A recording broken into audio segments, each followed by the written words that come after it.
ikú kan náà ló pa Abacha àti Abiola o. Ọkàn àwọn méjèèjì mà wú kí wọ́n tó jáde láyé o. Al Mustapha ló sọ bẹ́ẹ̀. Bí orílẹ̀-èdè Nàìjíríà ṣe ń ṣe ayẹyẹ ìjọba àwarawa èyí tó máa ń wáyé ní ọjọ́ 12 oṣù kẹfà ọdọọdún o.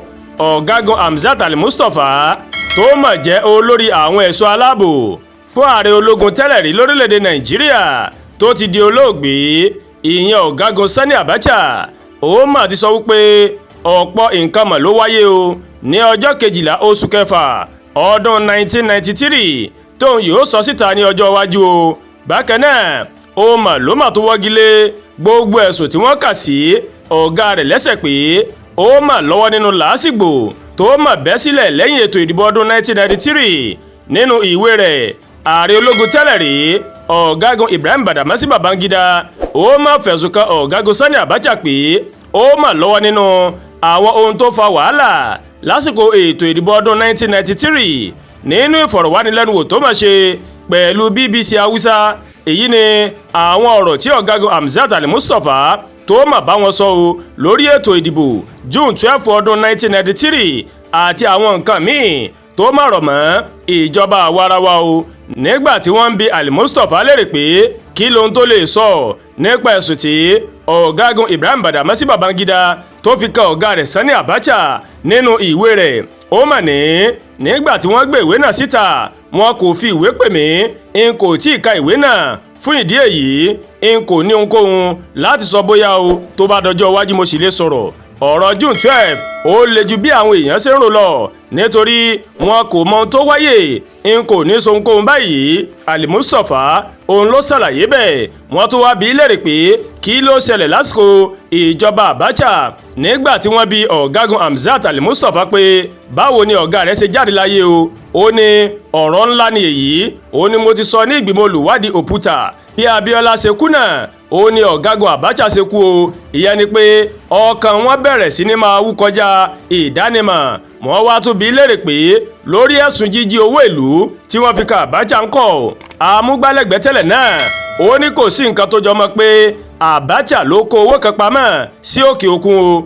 Lásìkò náà ọ̀pọ̀ nǹkan ni ó mọ̀ wáyé o tí a sì darí ìjọba pẹ̀lú rògbòdìyàn àti wàhálà tí kò dẹ̀ tó sí owó. Ọ̀kan nínú àwọn ohun tá a ṣe ni ká wá àwọn iléeṣẹ́ aládàáni tí ìjọba lè kó owó fún láti ra ọjà tí wọ́n tà fún àwọn aráàlú ní owó kékeré o, bí ó ṣe wà ní Libya. A ṣe àwọn nǹkan wọ̀nyí, a sì dúpẹ́ pé orílẹ̀-èdè Nàìjíríà kò dàrú. Ṣùgbọ́n nígbà tí Abacha mà kú tó yẹ kí wọ́n dá owó náà padà, ọ̀pọ̀ nǹkan mà ló wáyé o. Wọ́n bẹ̀rẹ̀ sí ní máa fẹ̀sùn kàn án. N kò gbàgbọ́ pé gbogbo àwọn owó tí wọ́n gbà padà ó ní wọ́n gbà pẹ̀lú orúkọ Abacha. Ọ̀pọ̀ àwọn aráàlú ó ní wọ́n fi owó wọn ó ní wọ́n fi ṣòwò láti mú ìrọ̀rùn bá Nàìjíríà. Àwọn kan gba tí wọ́n padà tí àwọn kan sì sá pamọ́. Ìbéèrè tó yẹ ká béèrè ni pé ǹjẹ́ Abacha ó lọ sí òkè òkun rí? Ǹjẹ́ owó tí wọ́n gbà padà ó wá pẹ̀lú orúkọ Abacha? Rárá o. Al Mustapha òun ló ṣàlàyé bẹ́ẹ̀. Ọ̀gágun Hamzat Al Mustapha wọ́n tún bi léèrè pé kí ni èrò rẹ̀ lórí ìjọba àwarawa ní Nàìjíríà. Ọ̀gágun Hamzat Al Mustapha ó ní ìlọsíwájú ti bá ìjọba àwarawa nítorí ó ti wà fún ọdún 26 báyìí. Ẹ̀wẹ̀ ó ní kò sí àyípadà kankan o nínú ìgbé ayé àwọn aráàlú pẹ̀lú ètò ààbò tó mẹ́hẹ, ìṣẹ́ àti òṣì tí àwọn aráàlú ń kojú o. Ìjọba àwarawa ó wà, ṣùgbọ́n fífi èyí fìyà jẹ aráàlú ó ní kò ní ìtumọ̀ o tó sì jẹ́ àṣìlò ìjọba àwarawa. Al Mustapha ló sọ bẹ́ẹ̀. Wọ́n tún wá bi léèrè pé ǹjẹ́ Al Mustapha ǹjẹ́ yóò jáde dupò? Ọ̀gágun Hamzat Al Mustapha ṣàlàyé ó ní inshallah ó ló ń gbìyànjú nígbà kan rí, ó ní ṣùgbọ́n báyìí màá tó sa ipá mi. Èyí ni ìdí tí a fi bá àwọn orílẹ̀-èdè kan sọ̀rọ̀ pé kí wọ́n fi ojú inú wo Nàìjíríà pàápàá nípa ètò ìdìbò nítorí gbogbo èsì ìdìbò òun ló jẹ́ mọ̀dàrú. Wọ́n tún wá bi léèrè pé ǹjẹ́ wà Al Mustapha ǹjẹ́ wàá ṣe ìsopọ̀ ẹgbẹ́ òṣèlú? Ó ní n kò ní nǹkan kan ṣe pẹ̀lú èyí nítorí ó jẹ́ ohun tí mo rí pé ó má tàpá sí ìgbàgbọ́ mi.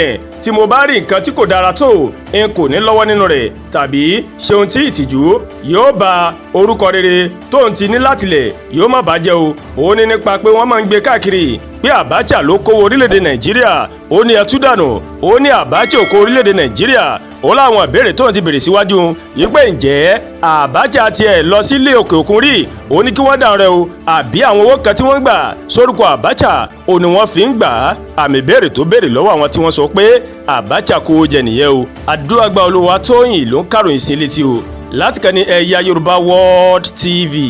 Bẹ́ẹ̀ ṣe ń wò wá ẹ máa bá wa like ẹ máa share ẹ máa comment ẹ má tún gbàgbé o láti bá wa subscribe sórí YouTube channel wa kẹ́ wá bá a tẹ notification bell láti lè máa mọ àwọn ètò wa lọ́kùnjọ̀kan tó bá ti gorí ìkànnì yìí ẹ ṣé pọ̀ tẹ́ ń wò wá o a kú ojúmọ́ ayọ̀ o àánú Ọlọ́run bá rí yóò wèmí àti ń rí o.